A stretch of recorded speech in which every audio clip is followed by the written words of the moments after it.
really, really good.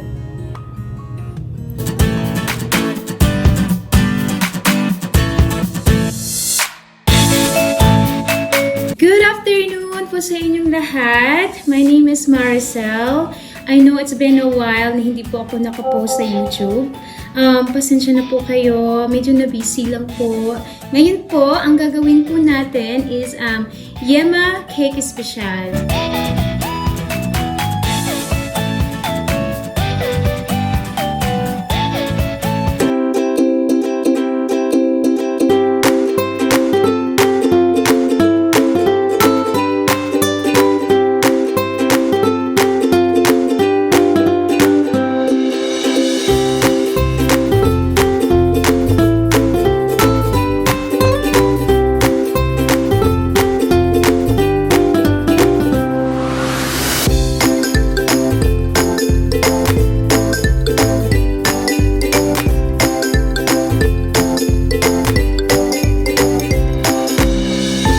Next, i-blender lang po natin ang ating ubi halaya, ating milk, water, at buttermilk, at saka yung ating ubi flavoring. Para po hindi po siya magbubuo mamaya sa ating cake flour.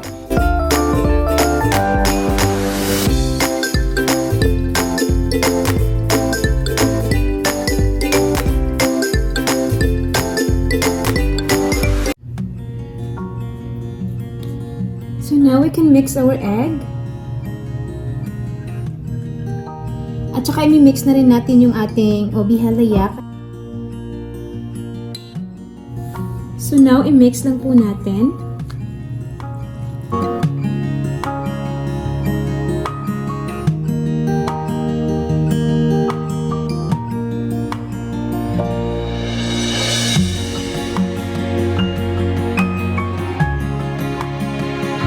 So andito na po yung ating egg whites. So ilalagay lang po natin yung ating sugar.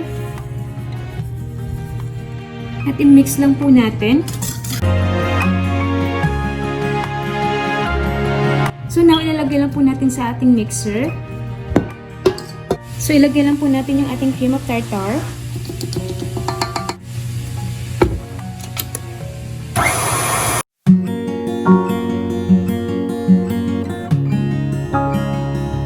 Look the way it is, guys. It's so shiny. It's like a melted marshmallow. So ito ang hinahanap natin kasi mas maganda po siya sa cake at lalong sumasarap yung cake nyo at saka nagpa-floppy po yung ating cake.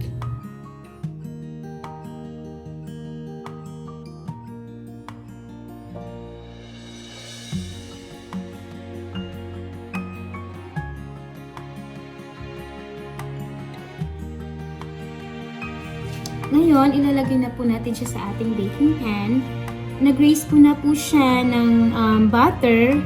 Hindi kasi ako gumagamit ng spray kasi pagkatapos nating mag-bake, nagda-dry po yung niya dito sa gilid-gilid. Kung wala naman po kayong ganitong size, pwede po kayong maggamit ng round cake pan. Ngayon, ito po yung ginagamit ko kasi hinahap ko siya para po maging double yung cake natin mamaya.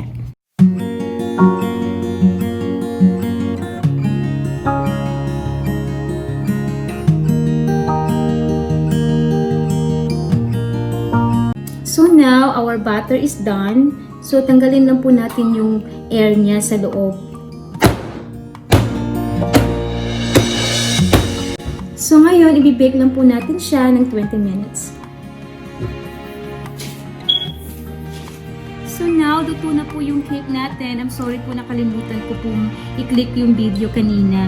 Luto na po siya. So ang ginagawa ko po ay binabaliktad ko po siya para hindi po mag-sink yung ating cake.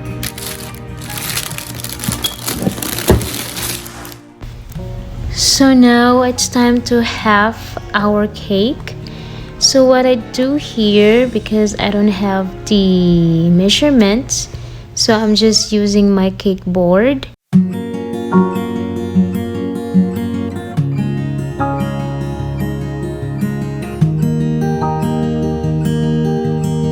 So now, let's start to decor our cake. So, iti-transfer lang po natin yung cake natin. Make sure our hands is clean. Kasi kakainin pa naman natin ito. So, dapat malinis po ang ating mga kamay. So, as you can see, meron po akong syrup dito. Mixed with water and milk. And a little bit of, maybe 4 tablespoons of condensed milk. Masarap po siya because it's had more taste. And when you bite the cake, it's just like so delicious. Ilagay na po natin sa ating cake. So now we can put our French buttercream.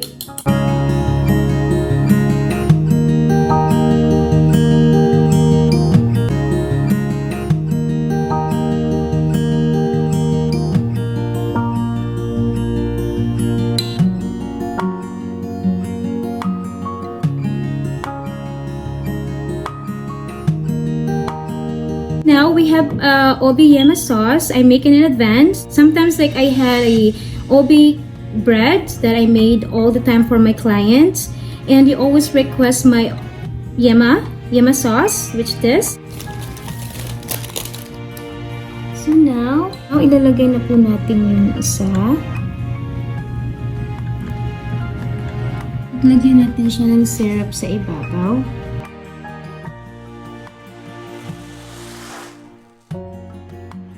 So now, ika-cover na natin yung cake natin ng ating Swiss meringue buttercream.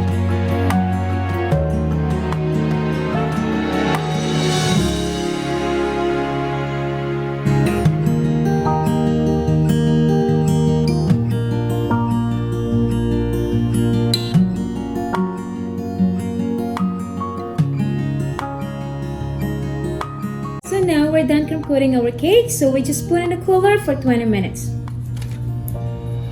So, after 20 minutes, nilagyan na po natin ang ating UBE YEMA sauce.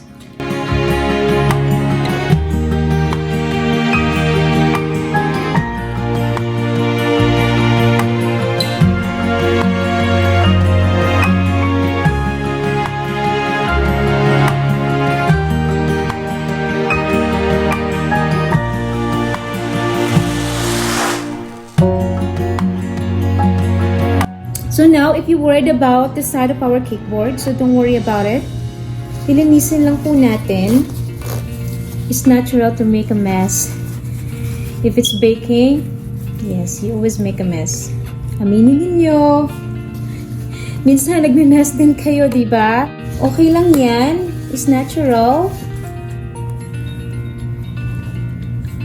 Ilalagay naman natin siya sa cooler mamaya, so mag-hard enough siya. Just be patient. It's really like that. If you want to be a baker and cake designer, you just have full of patience. Guys, I forgot to telling you that I use baking sheets. Put it aside on our cake board, so at least we can make mess, or we don't need to use a lot of paper towel. But I forgot. But it's okay. It's okay. It's natural. You can make mistakes. You know, we're just a human being. I think we're done. Now you can start piping your cake, whatever design you like.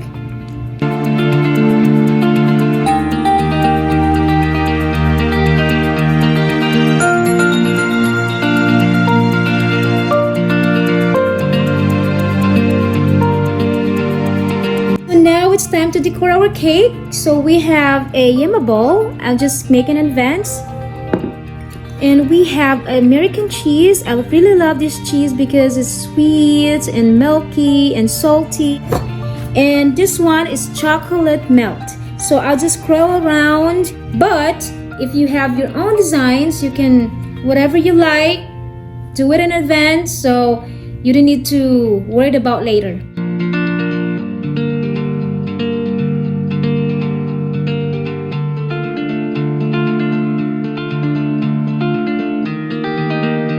So now, ilalagay na po natin yung ating YEMA ball.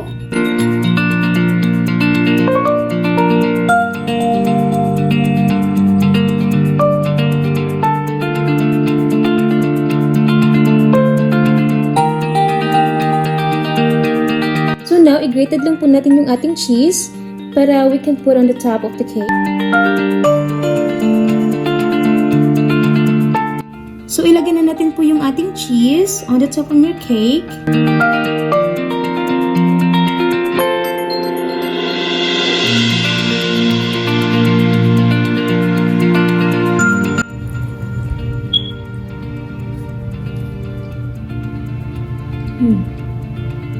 The cheese is really like good combination. It's really good. It's really delicious. Thank you so much for watching, guys, for our video tutorial today. I hope you enjoy, and please like and share and subscribe to my channel so you never miss out my video. Thank you again. Please leave a comment, whatever questions you have and whatever request you have. I will do my very best to make it the best for you guys. Thank you again. Bye.